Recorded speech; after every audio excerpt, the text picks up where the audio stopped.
Ma come ha fatto San Marino, grande appena 61,2 km quadrati, a diventare la repubblica più antica al mondo e essere conquistata solo 2 volte? Ma soprattutto, da dove spunta fuori San Marino? Beh, rimanete insieme a me fino alla fine di questo video, perché questa storia inizia molto lontano da San Marino, in una piccola isola della Dalmazia. Tutto iniziò ai tempi dell'Impero Romano, quando nel 275 d.C., in una piccola isola della Dalmazia, l'isola di Arbe, nacque un signore di nome Marino, che divenne santo, e da qui San Marino. Come lavoro, Marino era uno scalpellino ed era di religione cristiana, e quindi dovette subire le persecuzioni messe in atto dall'imperatore romano Diocleziano. All'epoca, infatti, i cristiani erano perseguitati e uccisi. Così Marino fuggì. Dove? Beh, a Rimini, dove ci starà per ben 12 anni e lavorerà nella ricostruzione delle mura cittadine e del porto cittadino. In seguito Marino, non si sa perché, mandò in eremitaggio sul monte Titano, in una grotta dove ci starà per ben 1 anno. Poi intorno a lui si riunirà una delle prime comunità cristiane d'Italia. La prima data fondamentale della storia di San Marino è il 366 d.C., quando Marino, sul letto di morte, pronunciò le sue ultime parole: "Vi lascio liberi da entrambi gli uomini". Ma cosa vuol dire? Beh, molto probabilmente lui non lo disse veramente, perché i 2 uomini sono riferiti al Papa e all'imperatore. Questa rivalità però non sorgerà durante l'Impero Romano, ma durante il Medioevo, quindi molto probabilmente fu creata ad hoc per garantire l'indipendenza di San Marino. Quanto sta che il territorio di San Marino era molto facile da difendere.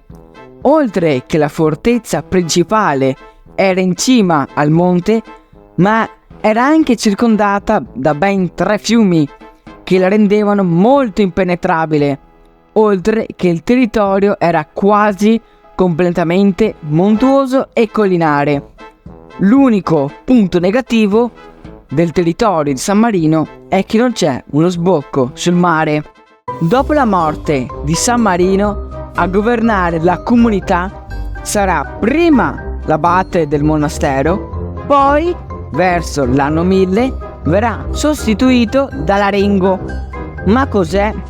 L'Arengo era un insieme di tutti i capifamiglia che dovevano prendere decisioni. Poi verso il 1200 verranno inseriti anche le figure dei capitani reggenti, che erano come i consoli romani. Infatti all'inizio si chiamavano consoli. La funzione dei capitani reggenti era quella di governare San Marino e erano 2 per controllarsi a vicenda. Ma ora ho una domanda: ma come ha fatto San Marino a rimanere indipendente? Beh, ha avuto una strategia del tipo questa: se io non li vedo, loro non mi vedono; se io non li vedo, loro non mi vedono, ovvero scegliendo sempre la pace e non mischiarsi in problemi più grandi di loro e far finta di non esistere, e in caso di problemi allearsi con persone molto più potenti di loro e scegliere bene i propri alleati in caso di emergenza. Ora torniamo alla storia di San Marino. San Marino divenne ufficialmente indipendente nel 1291 dallo Stato della Chiesa. Prima non si sa se era già autonoma o no, ma San Marino nella sua storia combatté una sola grande guerra nel 1463 a discapito di Rimini, dove riuscirà a vincere e espandersi leggermente. San Marino però subì due piccole occupazioni, una nel 1503 da parte di Cesare Borgia, che durò 2 mesi, e un'altra nel 1739 da parte di Giulio Alberoni, lo occupò per ben 3 mesi. Un altro momento importante per San Marino fu nel 1797, quando scese in Italia Napoleone, che dopo aver sconfitto tutte le più grandi potenze del nord Italia arrivò a San Marino. Ehi San Marino, che ne dici di espanderti fino al mare? Ma i governanti sammarinesi rifiutarono, essendo che avevano paura di pentirsene più avanti. Infatti, dopo la restaurazione, San Marino non cambiò di una virgola. San Marino, durante le guerre di indipendenza in Italia, fu quasi ignorata, tranne in 2 avvenimenti. Il primo, il 31 luglio del 1889, quando a San Marino arrivò per un giorno Garibaldi, e il secondo, quando nel 1854 lo Stato della Chiesa e il Granducato di Toscana volevano farla finita con San Marino, ma ad arrivare in aiuto fu Napoleone III, nipote di Napoleone, che, ricordandosi dei grandi legami di suo zio con la piccola repubblica, decise di prendere le difese di San Marino. Dopo la nascita del Regno d'Italia, San Marino e l'Italia strinsero vari patti bilaterali e da quel momento in poi furono quasi sempre amici.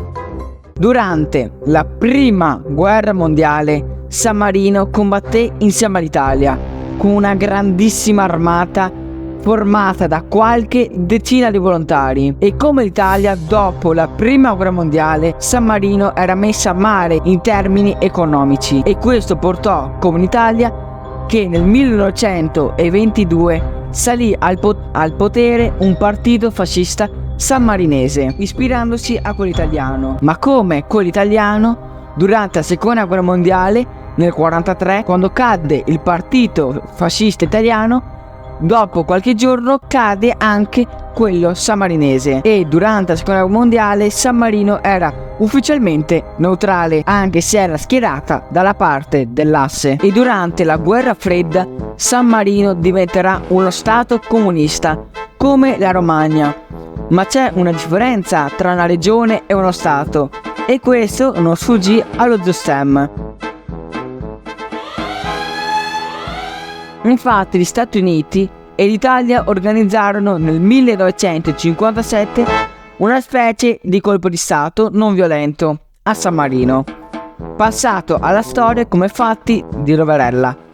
Negli anni successivi San Marino divenne un'ottima meta turistica e divenne un paradiso fiscale, ma fino al 2017, quando uscì dalla lista nera dei paradisi fiscali e si mise in regola. E oggi San Marino è uno degli stati più piccoli del mondo, ma con una delle storie più lunghe e antiche della storia